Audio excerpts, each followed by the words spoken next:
देखो यार, मैं योगी आज की इस वीडियो में हम बात करने वाले हैं भारत के संविधान के बारे में। सबको पता है भारतीय संविधान भारत की राष्ट्रीय पुस्तक है। भारत के पास ऐसे सैकड़ों ग्रंथ हैं, महाभारत, रामायण और गीता जैसे ग्रंथ जिनमें आज तक कोई बदलाव नहीं हुआ। लेकिन यार संविधान में अब तक 100 से भी ज़्यादा बार संशोधन हो चुका है। इसके बावजूद भी कैसे संविधान को राष्ट्रीय पुस्तक बनाया गया? आखिरकार कैसे भारतीय संविधान को इतना महत्व देने लायक बनाया गया?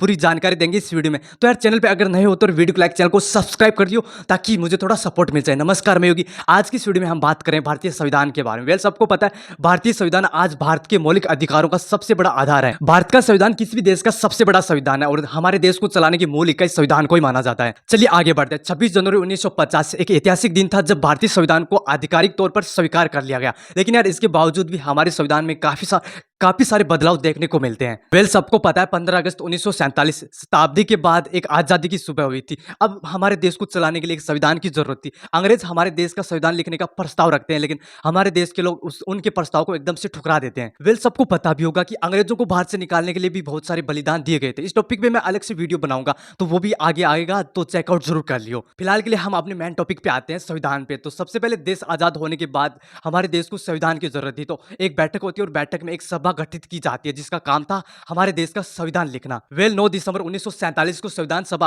अपने काम में लग जाती है। इस सभा में 299 लोग काम कर रहे थे और डॉक्टर भीमराव अंबेडकर की अंडर में ये सारी सभा काम कर रही थी। जब संविधान को लिखा जाना था तो सबसे बड़ी समस्या यह भी थी कि संविधान को कौन सी भाषा में लिखे। इसके बाद काफी चर्चाएं होती है और अंग्रेजी भाषा में ही भारतीय संविधान को लिखा जाता है। लेकिन यार 1950 में डॉक्टर राजेंद्र प्रसाद की अध्यक्षता में भारतीय संविधान का हिंदी अनुवाद भी लिखा जाता है। 26 नवंबर 1949 को संविधान सभा अपने संविधान को पूरा लिख देती है, लेकिन अब तक इनको 2 साल 11 माह 18 दिन हो चुके थे। 299 लोग मिलकर संविधान को लिख रहे थे, फिर भी लगभग 3 साल का समय लगा था। तो आप समझ सकते हो कि संविधान बनाने में कितनी गहराइयों से चर्चा की गई होगी। 26 नवंबर 1950 को संविधान की मूल कॉपी पे 284 लोग हस्ताक्षर करते हैं और इसके बाद भारतीय संविधान को पूरे देश में लागू कर दिया जाता है। चलिए आगे बढ़ते हैं। देखो यार काफी कम लोग जानते हैं कि भारतीय संविधान को अपने हाथ से बिहारी नारायण राय सादा ने लिखा था।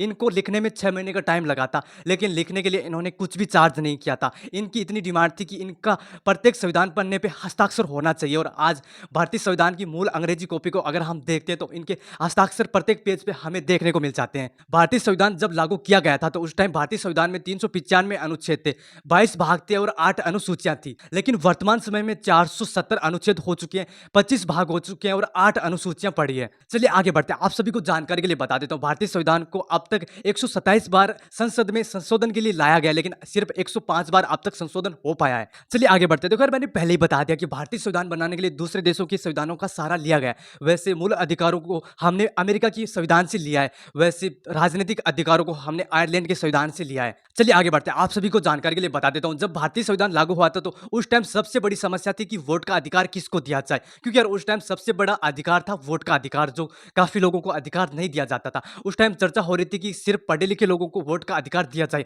लेकिन अगर ऐसा हो जाता तो ये एक भेदभाव हो जाता। जो लोग नहीं पढ़े उनको अगर वोटिंग का अधिकार नहीं मिलता तो उनके साथ ये भेदभाव होता था। काफी चर्चा के बाद ये माना गया कि जो लोग 18 साल से बड़े हो जाते हैं, जिनकी आयु 18 से प्लस हो जाती है, उनको ही वोट का अधिकार दिया जाए, चाहे वो महिला हो या फिर पुरुष हो, पढ़ा हो या फिर अनपढ़ हो, बस उनकी उम्र 18 से ज्यादा होनी चाहिए, उसको वोट का अधिकार दिया जाएगा। चलिए आगे बढ़ते हैं। आप सभी को जानकारी के लिए बता देता हूं, जब अंग्रेज भारत छोड़ के जा रहे थे तो भारतीय संविधान लिखने का प्रस्ताव रखते हैं, लेकिन यार भारतीय सरकार उनके प्रस्ताव को ठुकरा देती है। लेकिन आज भारतीय संविधान लिखा भी जा चुका है और इसमें 100 से ज्यादा संशोधन भी हो चुके हैं। इसके बावजूद भी आज भारतीय संविधान को राष्ट्रीय पुस्तक का दर्जा दिया गया है। जिस देश के पास गीता जैसा ग्रंथ हो, जिसको आज तक किसी ने बदला नहीं है, उस ग्रंथ के बावजूद भी अगर संविधान को राष्ट्रीय पुस्तक बनाया गया तो भाई इस चीज को सोचना जरूर चाहिए। लेकिन यार मैं तो यही चाहूंगा कि राष्ट्रीय पुस्तक अगर बनाना है तो वो गीता को बनाना चाहिए। यार इस चीज से आप कितना सहमत है, अपनी राय कमेंट के जरिए हमारे साथ जरूर शेयर करिए और ऐसे इंफॉर्मेटिव वीडियोज के लिए वीडियो को लाइक और चैनल को सब्सक्राइब कर दियो।